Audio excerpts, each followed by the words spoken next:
Hi everyone, my name is Jenni and welcome back to another video.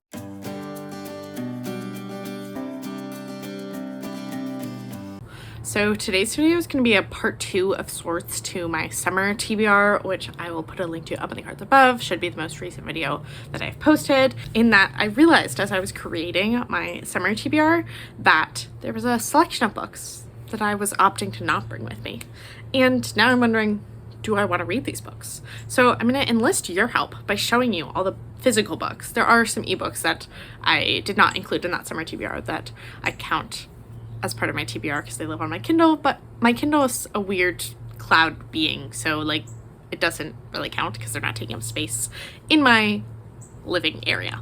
So these are all the physical books that I'm not planning on bringing with me, some of which I do have a genuine reason why I decided to not bring them, but others I'm like, I'm not sure. So I'd love your opinion, especially on those ones. If like you think they're worth my time, you think I will learn something from them or enjoy them, etc., etc., if you have read them. So they're truly in no particular order because they all kind of fell down from the order they were in on my bookshelf as I brought them over here to film. So please enjoy. On the top of the stack is Bright Dead Things, a poetry collection by Ada Limon. I'm not bringing this because it's really tiny, and the cover screams fall, and also I think her poetry in general is kind of more oriented to the fall. I bought this fairly recently, and yeah, I just didn't feel the need to like bring it with me because it's so short, and therefore also something that's better suited for like when I'm in school. So definitely not like potentially thinking of unhauling this because I will plan to read it because I think I will enjoy it. One I am thinking, I'm not entirely sure I want to read though, is Nervous Conditions by Tsitsi Dangarembga. I bought this last year for the Reading Women Challenge and then didn't end up reading it, and I've just heard it's a very challenging book to read, and while I think the subject matter is of interest to me, I'm just not sure I'm down for like the project that this book will entail. So if you think it's worth it, like the story is valuable, do let me know. But if it's too much of a kind of academic-y text in terms of a novel, also let me know. Next up is one that I actually was debating bringing with me, but I just was bringing so many other books that I was like, I will read this book at another time, is Chesapeake Requiem, A Year with the Waterman of the Vanishing Tangier Island by Earl Swift. This one is also a fairly recent acquisition and is about climate change in Tangier Island, Virginia, which is a place in the Chesapeake Bay that is likely to be the first place within the United States that is underwater. And so this is about the community there and how kind of unique it is, but also the struggles they face in the face of climate change. So one that I'm definitely interested in reading, but just one that I decided was not part of the many projects that I'm hoping to take on this summer. One that I'm slightly on the fence about is The Love Hypothesis by Hazelwood. Obviously this took booktube by storm last summer, but since then I've been hearing more and more mixed things about it. I also didn't decide to bring it with me because I wasn't gonna bring a ton of romance. I feel like romance is better suited as a kind of lighter read for when I'm back in school, but if you thought this was bad, let me know. A nonfiction book is the address book What Street Addresses Reveal About Identity, Race, Wealth, and Power by Deidre Mask. This one sounded really interesting. It's about, as the subtitle would say, street addresses and how much those kind of inform the rest of our lives, which is a topic that's really interesting to me. But I know this was on the BookTube Prize, and I remember hearing some people have mixed thoughts about it, so I'm not entirely sure, but still one that I'm like pretty interested in, I would say. Another romance novel that I just didn't want to bring with me because I wasn't that interested in romance for the summer is The Bromance Book Club by Lyssa Adams. I think this is a second chance romance, but I think they're married in this one, so excited about this to get to at some point. Then another one that I'm pretty sure I probably am still interested in, but would love to hear people's thoughts, is Amity and Prosperity, One Family in the Fracturing of America by Eliza Griswold. This one is about fracking in Pennsylvania, and I believe follows like one family's struggle to potentially receive financial compensation for that. So I definitely am interested still in this one, but it's not higher on my priority list. So if you've read this and enjoyed it, like, sell it to me, please.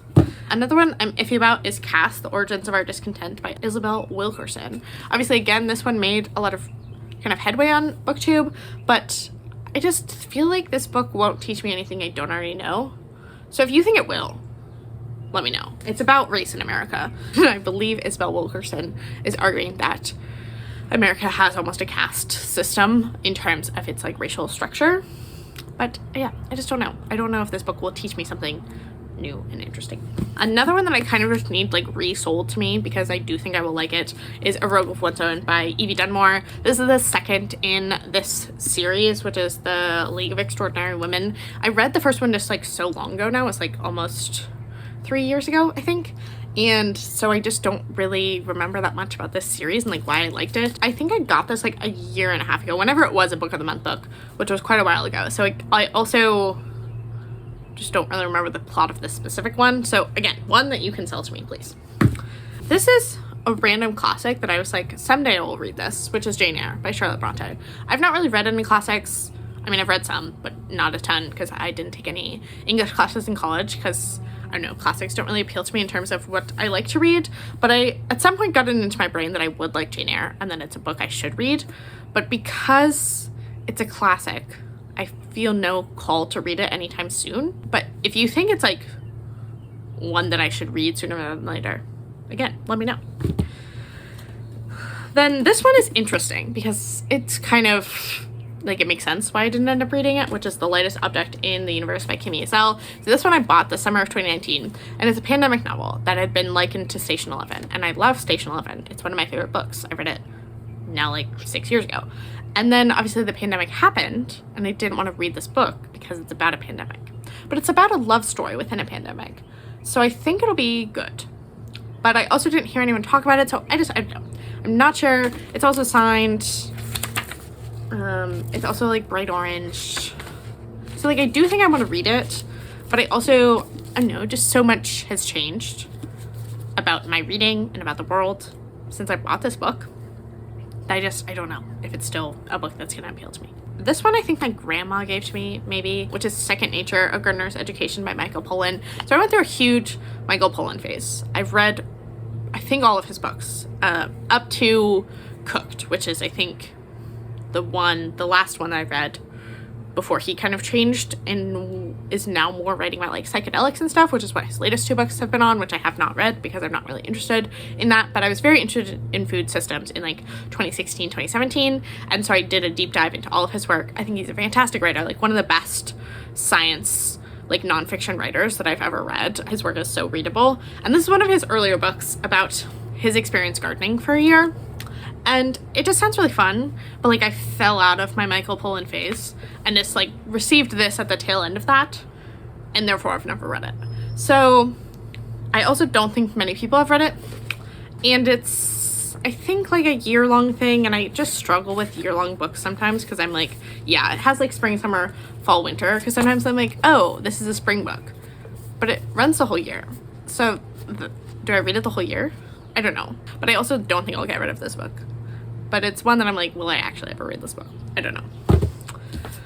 Then one that I bought from my one and only book outlet order, which was right before the pandemic, is The Flicker of Old Dreams by Susan Henderson. And this one, someone talked about, and it sounded intriguing, and it was like $2 on Book Outlet. It's set in Montana. It's about ruralness and also like someone returning to their small town. It's pretty short. Like, I think it'd probably be a pretty quick read. I just don't know if it's actually good. So I don't want to like dedicate time to it because I'm not sure if I will enjoy it.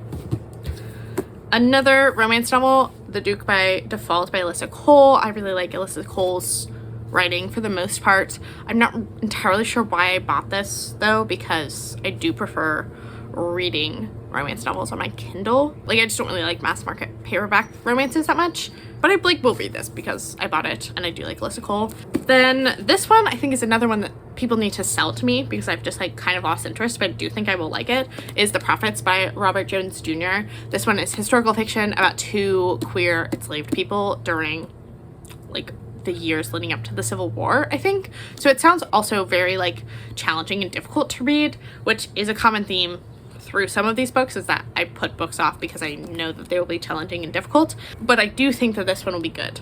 So again, if you read this one and you enjoyed it, please sell it to me. If you didn't enjoy it though, also let me know. Another one that fits that exact, like this will be a challenging book to read, and so I've been putting it off, is A Moonless, Starless Sky by Alexis Okiowo. The subtitle on this one is Ordinary Women and Men Fighting Extremism in Africa. I really like Alexis Okiowo. She writes to The New Yorker, and she's working on a project right now that I hope a book will come from that project, which is about environmental degradation and injustice in rural Alabama in terms of like water access. She wrote a really fascinating New Yorker article about that. And this, I believe, also came out of some New Yorker articles she wrote and is about kind of everyday people in Africa in places such as Nigeria. Let's see if the chapters tell you where they are. Uganda, Mauritania, Nigeria, Somalia, who are fighting against the totalitarian and very oppressive regimes that they're living under, which sounds super important and interesting and like up my alley, but just like a challenging, difficult read. So I've been putting this one off, but it's like pretty short. Someday I will get to it. Another one that I'm just not sure I will like this is Spirit Run, a 6,000-mile marathon through North America's stolen lands by Noe Alvarez. I've checked the audiobook out of this book like so many times, and every time I don't listen to it. So like, do I want to read this book? I don't know. It's about Noe Alvarez running from Washington to Guatemala and his discussion of, I believe, his experience as the son of working class Mexican immigrants. And it's about kind of indigenous land in part and how the First Nations people throughout this region had their land taken away from them, and the kind of ramifications of that. So like on paper that sounds interesting, but for whatever reason, I think it's the running part about it that I maybe don't think I will like. But if you read this and enjoyed it, like, let me know. The other book from that book outlet, or I think I've read the rest of them or gotten rid of them, is The Come Down by Rebecca Frumkin. The main reason I'm keeping this around is because Rebecca Frumkin went to my small liberal arts college that I went to. I just think that's a really fun thing, so I want to read this book. But I think the actual plot and premise of the book is not something that I think I will necessarily like, because it's like a satire comedy about two families set in Cleveland, and one of them is a drug dealer. And they like get into shenanigans. So I'm just like, that's not the type of book I would read necessarily, but I like that she went to my school. Is that enough of a reason to keep a book? Probably not. Okay, then two more. So the second to last one is This Tender Land by William Kent Kruger. So this is one of those books, similar to Amor Towles books. Like, I do know on one part of my brain that like I will love this book. It'll be so heartwarming and sweet. But there's another part of my brain that I'm like, I don't want to read this book because it's written by like an older white man and it's this heartwarming and sweet and not super like thematically. Actually, thematic is not the right word, because there are very thematic books, so not super, I don't know, maybe socially conscious books that like they're just kind of more just a different type of fiction than I usually gravitate towards. But I do think I will like this. I think it'll like tug at my heartstrings and warm me up. But at the same time, I'm just like, this is not the type of book I want to read. So it's been sitting on my shelf for like years and years for that exact reason. I probably need my mom to read it. And then my mom will be like, Jenni, you need to read this book because I loved it. I think is probably what needs to happen. So I might take this home to her and see like if she wants to read it.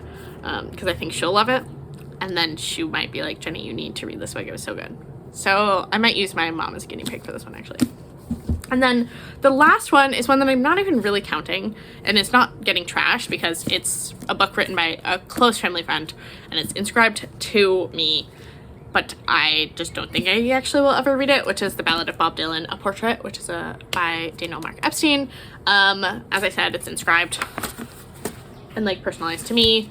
But I'm not a biography person, is what I've realized about myself. I just really struggle with that format of nonfiction. I love nonfiction for a lot of reasons, but biography, it's just not something. And I mean, I don't even really like memoirs that much. So someone else writing about your life, despite the fact that I love Bob Dylan and I enjoy this family friend, like, I don't know. I don't think I'll actually read this, but like, obviously I'll never get rid of it because it was inscribed to me. And like, I do love Bob Dylan. Maybe I will want to learn some facts about him, but like, I don't know. I feel like I just don't have a huge interest in like learning about the details of other people's lives unless they're someone who I have a personal connection to, I think is the thing about biographies. So those are all the books, the physical books that I'm not bringing with me. and therefore I need some kind of additional opinions on or like motivation to read. So if you have read any of these books and liked them, didn't like them, please, please, please share comments about them down in the comment section below. Additionally, if you're new to my channel, I'd love to have you stick around and subscribe. Hope you're having a great rest of your day whenever you watch this, and I will talk to you next time. Bye.